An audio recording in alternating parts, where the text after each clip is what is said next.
This tank is really stunning. In order to keep it looking spectacular and very photogenic, we're going to have to add some strong filtration. Aha! Another My Aquarium box, and this one looks outstanding. I love this bottle opener. Some more botanicals, high quality food, man oh man.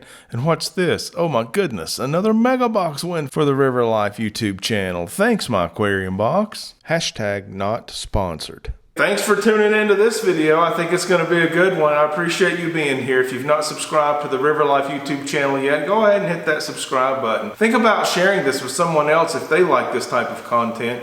And if you like the video, give it a thumbs up. Don't forget to hit the notification bell. You can be reminded every time we upload new content, which is about every Tuesday. And then Thursday, there's the live stream. Ooh, the River Life Community Tank live stream. Come join the community tankers. We're having a blast. Everyone seems to enjoy a nice display tank. And what all display tanks have in common is very clean and healthy water for beautiful fish. Whether you're at a local restaurant or a national aquarium show, beautiful display tanks have quality filtration in common.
And that's just the inspiration I need to get started unboxing this giant canister filter from Fluval. It's the FX4, rated at 250 gallons an hour, and I'm going to set this behemoth up on the 75 gallon in hopes of keeping my water crystal clear and healthy for a beautiful display tank. You've probably seen a filter like this before, but if not, I'm going to run through the motions of unboxing and preliminary assembly just so you can get an idea of how the thing works and all the parts that are included.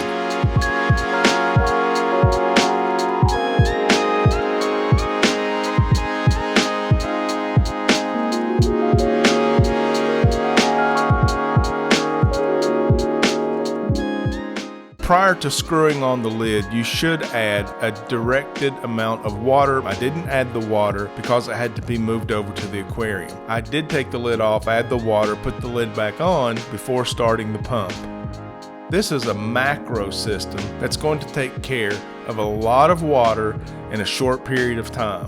As you know, if you've been following along, the 75-gallon is going to be a goldfish tank. The 75-gallon display tank is going to house goldfish. It's important that I have a large enough filtration system to handle the bio load that are going to be deposited by these beautiful long-fin fish. I don't expect I'll have any trouble out of this filter since Fluval has a long-standing reputation of providing reliable service from their filters. I also have an FX6 in use and have had no problems. When a large filter is overkill and you need to do some microfiltration, check this out. Here's a technique I started using when I wanted to clean the debris from the bottom of my quarantine tank, but I didn't want to do a water change because I just added meds to the tank. And the technique is to use a turkey baster to clean the debris from the bottom of the tank and then flush the turkey baster into a small filter. I use a cup here that will help me to double filter, as you'll see. I repeat this process until the cup is almost full, and then I pour the water in the cup through the filter again back into the aquarium. Now I'm keeping all the meds in the water while only removing the debris. It's a pretty good trick, and although it takes a little bit of time, it's all manual. You can be as thorough as you'd like. This is an extra sponge from a sponge filter, a plastic cup, and an inexpensive turkey baster. And I'm ready to detail clean the bottom of any quarantine tank. It's a nice little aquarium room hack. Give it a try. Let me know what you think. If you've ever done anything similar, let me know in the comments below. I'm always interested in a good fish room hack.